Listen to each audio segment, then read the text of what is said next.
الحمدللہ، میزان اکبر یعنی سب سے بڑا ترازو کیا ہے؟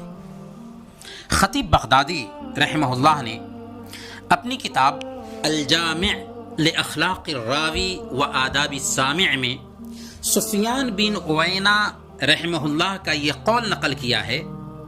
سفیان بن عیینہ رحمۃ اللہ علیہ کہا کرتے تھے، ان رسول اللہ صلی اللہ علیہ وسلم هو المیزان الاکبر فعلیہ تعرض الاشیاء على خلقه وسیرته وهدیه فما وافقها فهو الحق وما خالفها فهو الباطل۔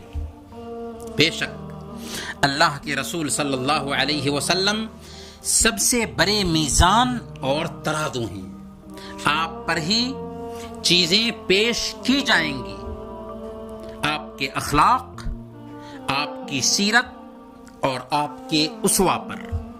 جو چیز اس کے موافق ہو وہ حق ہے اور جو چیز اس کے خلاف ہو وہ باطل ہے۔ جی ہاں، حق کا معیار کیا ہے؟ حق کا معیار یہ ہے کہ کسی بھی چیز کو نبی صلی اللہ علیہ وسلم کے اسوہ اور اس کے فرمان کی روشنی میں پرکھا جائے، تولا جائے، اور اس کی کسوٹی پر اسے تولنے کی کوشش کی جائے۔ اگر نبی صلی اللہ علیہ وسلم سے اس کی تائید ملتی ہے تو وہ حق ہے، اور اگر نبی صلی اللہ علیہ وسلم سے اس کی تائید نہیں ملتی ہے تو وہ چیز یا وہ عمل، وہ کام کتنا ہی اچھا کیوں نہ ہو وہ باطل ہے۔ اور ایک انسان کی خواہشات جب تک اللہ کے نبی صلی اللہ علیہ وسلم کی تعلیمات کے مطابق نہ ہو جائے وہ مومن نہیں ہو سکتا۔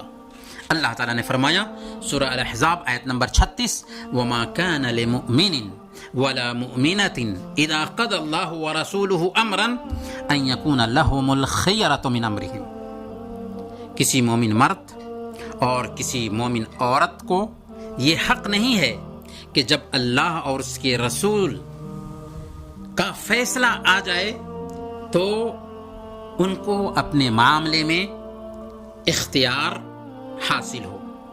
اللہ اور اس کے رسول کا فیصلہ آ جاتا ہے تو ہمیں اس کے سامنے سر ٹیک دینا ہے، کیونکہ میزان اکبر اللہ کے نبی صلی اللہ علیہ وسلم ہیں۔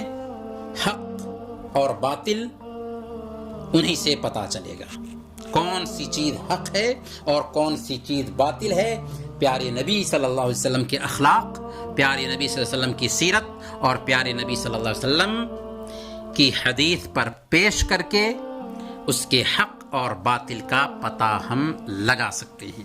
اللہ تعالی ہم سب کو پیارے نبی صلی اللہ علیہ وسلم کے اسوہ کو اپنانے کی توفیق عطا فرمائے۔ وصلی اللہ علی نبینا محمد وعلی آلہ وصحبہ اجمعین۔